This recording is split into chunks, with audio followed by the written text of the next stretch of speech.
बच्चों, आज हम करेंगे भाषा अभ्यास का पाठ 18 बेटिना का साहस। इस पाठ में पहले आपको कुछ पंक्तियां दी गई हैं। आपने इन पंक्तियों को पढ़ना है और इनमें जो संयुक्त अक्षर वाले शब्द आए हैं उन्हें छांटकर लिखना है। अस्पताल के बिस्तर पर लेटे लेटे वह छत को निहारती और सोचती कि शायद अब वह कभी नृत्य नहीं कर पाएगी। अक्सर उसके मन में विचार आता कि संकल्प और अभ्यास से एक दिन फिर वह पहले की तरह नृत्य नाटिकाओं में नृत्य कर पाएगी। तो बच्चों, यहाँ पर आप देख रहे होंगे अस्पताल में आधा स है और प अक्षर जो है वो पूरा है। बिस्तर में आधा स है और त पूरा है। इसी तरह आगे अक्षर में क आधा है और स पूरा है। संकल्प में ल आधा और प पूरा है। नृत्य में भी नृत्य में त आधा और य पूरा है। तो इस तरह के अक्षर जिसमें एक अक्षर आधा और दूसरा पूरा होता है, इन्हें संयुक्त अक्षर कहा जाता है। तो आपको इन पंक्तियों में से संयुक्त अक्षर को छांटकर नीचे लिखना है। पहला है आधा स और त, स्त। तो किसमें स्त आया है? बिस्तर। बिस्तर में आधा स है और त, ये हमने यहां से छांटकर लिख लिया। दो शब्द हमें इसी तरह के और बनाने हैं जिसमें संयुक्त अक्षर का प्रयोग किया गया हो। तो स्त वाले संयुक्त अक्षर के जो शब्द यहां पर बनाए हैं वो हैं बिस्तर। तो हमने यहां से छांट लिया बिस्तर, इसमें आधा स और त। फिर दूसरा है दोस्त, इसमें भी आधा स और पूरा त। तीसरा है अस्तबल, इसमें भी आधा स और त। तो ये क्या है बच्चों? संयुक्त अक्षर वाले शब्द हैं। दूसरा है त और य। त्य, त्य से यहां पर है नृत्य, जिसमें आधा त और य का प्रयोग किया गया है। ऐसे ही आगे बनाया है त्याग, इसमें भी आधा त तथा पूरा य है। फिर है सत्य, इसमें भी देखिए आधा त और पूरा य प्रयोग किया गया है। तीसरा है आधा क और स, क्स से यहां पर है शब्द अक्सर। इसी तरह हमने दो शब्द और बनाए हैं, बक्सा जिसमें आधा क और स। फिर है टैक्स, टैक्स में भी आधा क और स का प्रयोग किया गया है। चौथा है आधा ल और प। इससे बनने वाला शब्द यहाँ पे है संकल्प, इसमें आधा ल और प का प्रयोग किया गया है। इसी तरह हमने दो और शब्द बनाने हैं। तो यहाँ पर बनाए हैं कल्पना, जिसमें आधा ल और पूरा प है। आगे विकल्प, विकल्प में भी आधा ल और प जो है वो पूरा है।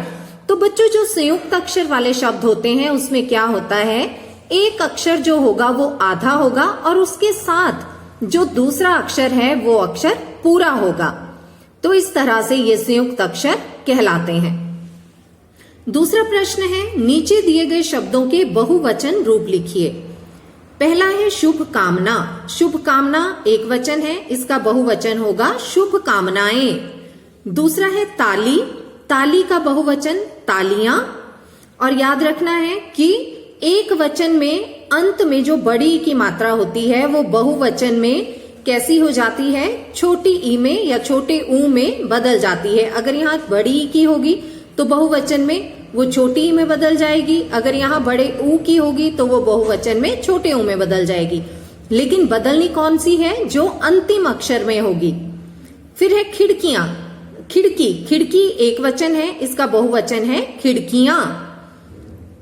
चौथा है शंका, शंका एक वचन है, इसका बहुवचन शंकाएं। अगला है चिंता, चिंता का चिंताएं। फिर है स्त्री, स्त्री का बहुवचन क्या होगा? स्त्री एक वचन है, इसका बहुवचन होगा स्त्रियां। अब है प्रश्न 3, नीचे दो वर्गों के शब्दों को जोड़कर सार्थक शब्द बनाइए। बच्चों, यहाँ पर आपको आमने सामने कुछ शब्द दिए गए हैं। आपको इन शब्दों में से सही जोड़े चुनकर लिखने हैं। जैसे उदाहरण यहाँ पर दिया गया है कक्षा जमा कक्ष। तो इन दोनों शब्दों को जोड़कर क्या बना? कक्षा कक्ष। तो इसी तरह आपको यहाँ से जोड़े चुनने हैं और यहाँ पर लिखने हैं। पहला है जन्म, तो जन्म का जोड़ा क्या होगा बच्चों? जन्म के साथ क्या जोड़ा जाएगा? यहां देखिए, पुस्तक, चलन, भूमि, कक्ष, वीर, घर, दान, पति। इनमें से हम जन्म के साथ जोड़ेंगे भूमि। जन्म जमा भूमि, क्या बना? जन्म भूमि। दूसरा है कर्म। कर्म के साथ हम जोड़ेंगे वीर। कर्म जमा वीर, कर्मवीर। तीसरा है पाठ्य। पाठ्य के साथ जो जोड़ा जाएगा वो है पुस्तक। पाठ्य जमा पुस्तक, तो क्या बना? पाठ्य पुस्तक। अगला है चाल। चाल जमा चलन। चाल जमा चलन, चाल चलन। इसके आगे है कक्षा। कक्षा के साथ जोड़ा जाएगा बच्चों कक्ष, कक्षा, कक्ष। जो यहाँ ऊपर लिखा हुआ है इसलिए हम यहाँ पर इसे नहीं लिखेंगे। छठा है सेना। सेना जमा पति। सेना जमा पति, सेनापति। अगला है रसोई। रसोई के साथ जोड़ा जाएगा घर और बनेगा रसोई जमा घर, रसोई घर। अगला है पान। पान जमा दान, पान जमा दान, क्या बना? पान दान। अगला है प्रश्न 4। अनेक शब्दों के लिए एक शब्द ढूंढकर लिखिए। बच्चों आप कक्षा 3 से ये करते आ रहे हैं। अनेक शब्दों के लिए एक शब्द। यहाँ पर आपको ये वर्ग पहेली भी दी गई है, तो आपने जब इसका उत्तर ढूंढना है तो यहाँ पर उसे घेरा भी लगाना है। पहला है आविष्कार करने वाला। आविष्कार करने वाला। आविष्कार करने वाले को क्या कहते हैं बच्चों? आविष्कारक। जो किसी चीज का आविष्कार करता है, जैसे किसी ने रेडियो का आविष्कार किया, किसी ने बल्ब का आविष्कार किया, किसी ने टीवी का आविष्कार किया, तो इसी तरह आविष्कार करने वाले को क्या कहा जाता है? आविष्कारक। दूसरा है जहां छपाई होती है, जैसे जहां पर कार्ड छापे जाते हैं या जहां पर कोई किसी चीज को छापा जाता है, पुस्तक छापी जाती है, उसे क्या कहते हैं? छापा खाना। तीसरा है जो साथ घर में रहे, मतलब जो साथ वाले घर में रहे। हमारे घर के साथ जो घर है उसमें जो रहे उसे हम क्या कहते हैं? पड़ोसी। तो यहां लिखने के बाद हम यहां पर इसे घेरा भी लगाएंगे। पहला था आविष्कारक। आविष्कारक को यहां पर हमने घेरा लगा दिया। फिर है जहां छपाई होती है, छापा खाना, तो यहां देखिए छापा खाना को घेरा लगाया। फिर है जो साथ घर में रहे, उसे क्या कहते हैं? पड़ोसी। पड़ोसी पे घेरा लगाया। फिर है साथ पढ़ने वाला। जो आपके साथ पढ़ता है उसे हम क्या कहते हैं? सहपाठी। सहपाठी पे घेरा लगाया, नीचे ही नीचे सहपाठी है। अगला है जो समाचार संबंधी काम करे, उसे क्या कहते हैं? पत्रकार। तो यहां पर हम पत्रकार पे घेरा लगाएंगे। फिर है रुई इससे बनती है। बच्चों जिससे रुई बनती है ना, रुई मतलब कॉटन, तो रुई जिससे बनती है उसे किससे बनती है रुई? जिससे रुई बनती है उसे कहते हैं कपास। तो यहां हम कपास पे घेरा लगा देंगे। फिर है लोगों का प्रिय, मतलब जो लोगों को बहुत प्यारा हो, उसे क्या कहते हैं? लोकप्रिय। तो हम अब लोकप्रिय पे घेरा लगा देंगे। और इस तरह से आप इन अनेक शब्दों के लिए एक शब्द ढूंढेंगे और साथ में इस वर्ग पहेली को भी भर लेंगे। प्रश्न 5। उदाहरण को समझकर संज्ञा से विशेषण शब्द बनाइए। बच्चों आपको यहाँ कुछ संज्ञा शब्द दिए गए हैं, आपने इनसे विशेषण शब्द बनाने हैं। यहाँ नीचे देखिए लिखा है, आप देखेंगे कि शाली प्रत्यय लगने से सभी संज्ञा शब्द विशेषण बन गए। तो हमने इसमें कौन सा प्रत्यय लगाना है? शाली। प्रत्यय क्या होता है बच्चों? जो वो शब्दांश जो किसी मूल शब्द से पीछे लगाया जाता है, तो उसे प्रत्यय कहते हैं।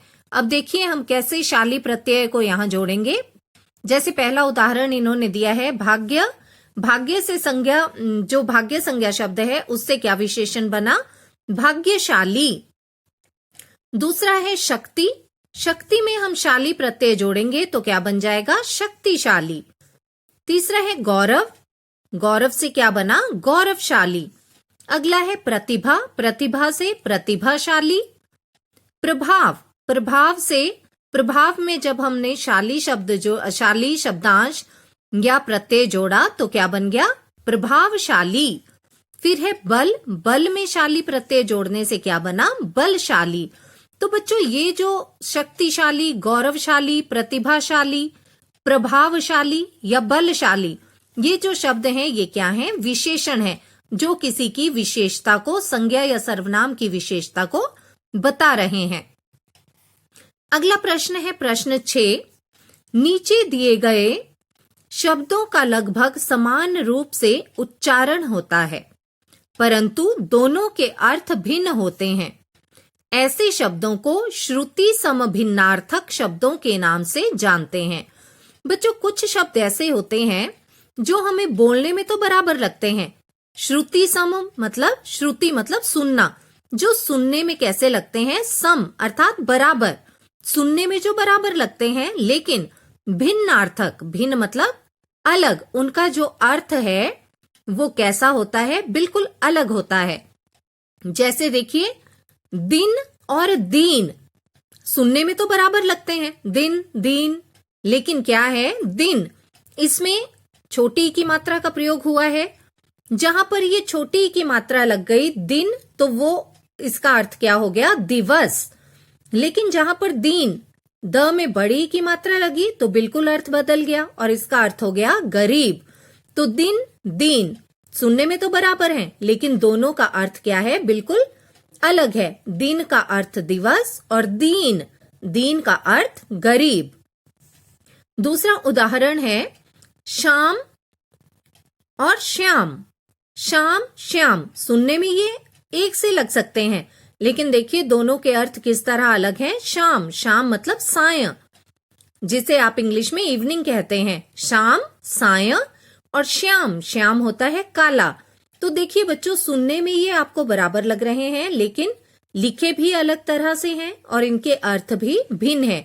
तो ऐसे ही शब्दों को हम क्या कहते हैं? श्रुति सम भिन्नार्थक शब्द, मतलब जो सुनने में समान हो लेकिन जिनके अर्थ भिन्न हो। अब आपसे कहा गया है इन शब्दों का वाक्यों में प्रयोग कीजिए। आपको ये जो श्रुति सम भिन्नार्थक शब्द दिए गए हैं, दिन दीन, शाम श्याम, इनके आपने क्या करने हैं? अब वाक्य बनाने हैं। तो आइए देखते हैं। तो बच्चों, जो पहला श्रुति सम भिन्नार्थक शब्द है वह है दिन और दीन। तो दिन जो है उसका अर्थ है दिवस। अब इससे हम वाक्य बनाएंगे, आज शुभ दिन है, मतलब आज का दिन बहुत अच्छा है। फिर है दीन, दीन अर्थात गरीब, वह बहुत दीन है, मतलब वह बहुत गरीब है। दूसरा श्रुति सम भिन्नार्थक शब्द है शाम श्याम। श्याम, शाम मतलब साय, शाम हो गई। श्याम, श्याम अर्थात काला, वह श्याम रंग का है, मतलब वह काले रंग का है। तो इस तरह बच्चों कई शब्द ऐसे होते हैं जो सुनने में बराबर लगते हैं, लेकिन जिनके अर्थ क्या होते हैं? बिल्कुल भिन्न होते हैं। तो ऐसे शब्दों को आपने याद रखना है, श्रुति सम भिन्नार्थक शब्द कहते हैं।